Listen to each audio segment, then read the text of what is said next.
Okay, so I like to start with page one. The front panel is kind of a good place to start.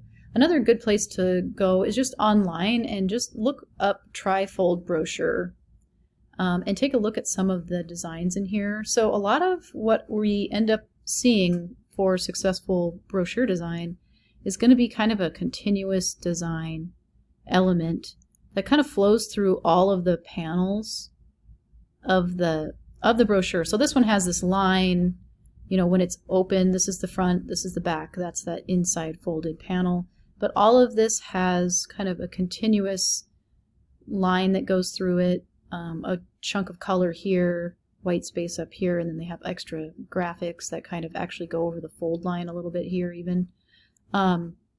This one's kind of a basic one, but it also has some of this going on throughout all of the panels when you open it up, because eventually when you hold it in your hand, you do open it up. I don't know what kind of brochure this is. That's maybe not a trifold, but this is a trifold. And this one has, you know, some continuation, maybe not through all three panels, but at least through these two here.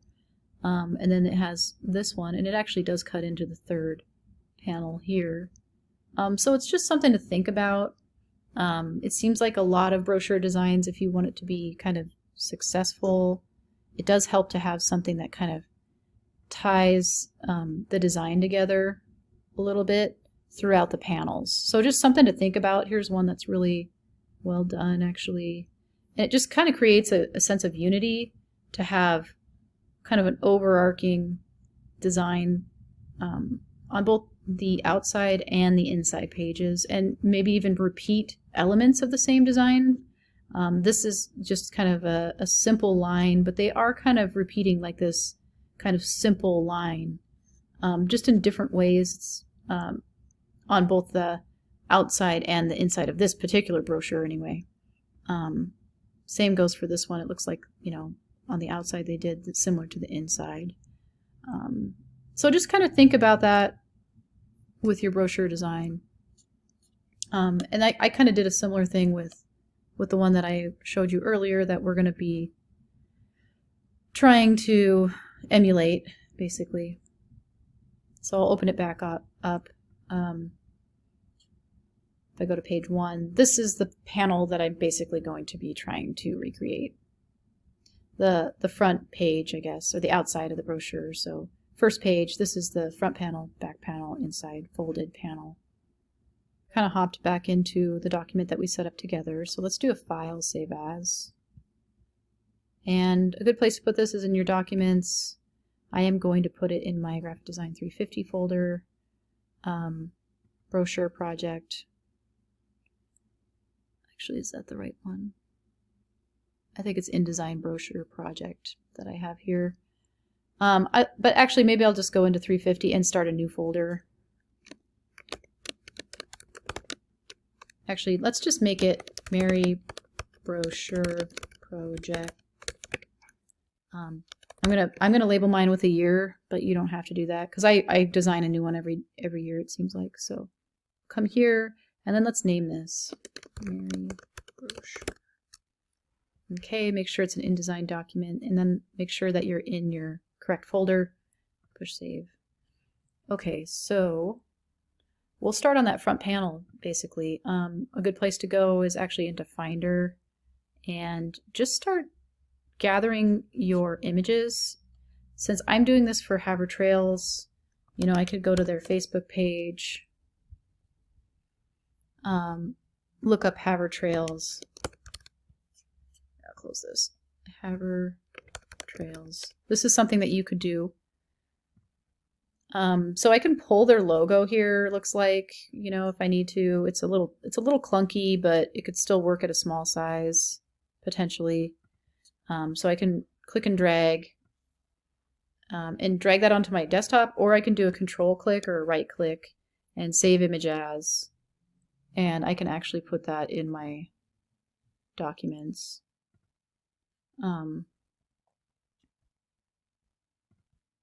And so I'm in my Mary Brochure Project 2020. I'm going to make a new folder, and I'm going to make it an images folder.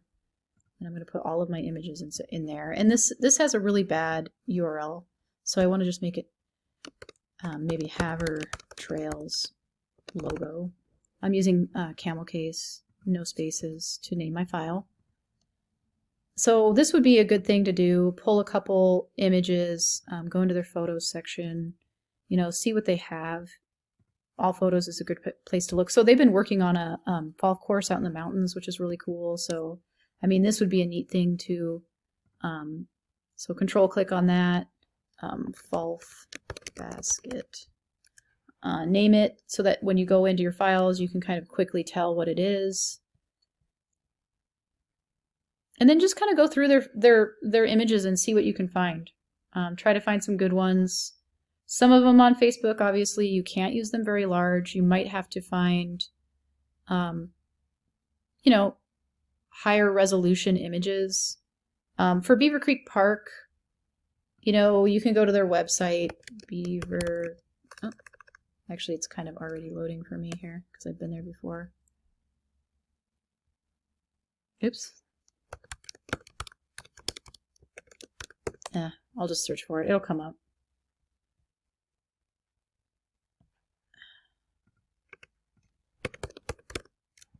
Okay. And here it is.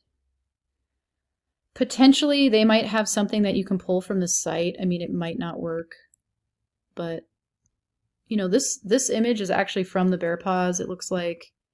And if we open it up, it's not too bad of a size. I believe this might be the bear paws. It looks like the bear paws anyway. And this actually does too, so we could actually take this. So those are some decent images. Also, you can do a control click, but I think I'll just do this and then maybe open up my Finder documents and go into my images and just put these two in my images. And I will probably end up renaming these because they're really clunky right now. But so yeah, we are just going to kind of go through, maybe try to pull some images off of different websites and different, like if you want actual images from, let's see, if you want actual images from local images, you can also go to like pexels.com and, look up, different things that you might want to use. I mean, maybe you just want a generic picture of a landscape, or you could look up prairie. I think I might have spelled that wrong. But yeah, and then you can find kind of generic images of like prairie landscapes. I mean, some of these will end up looking a lot like Havre, that you could get away with that.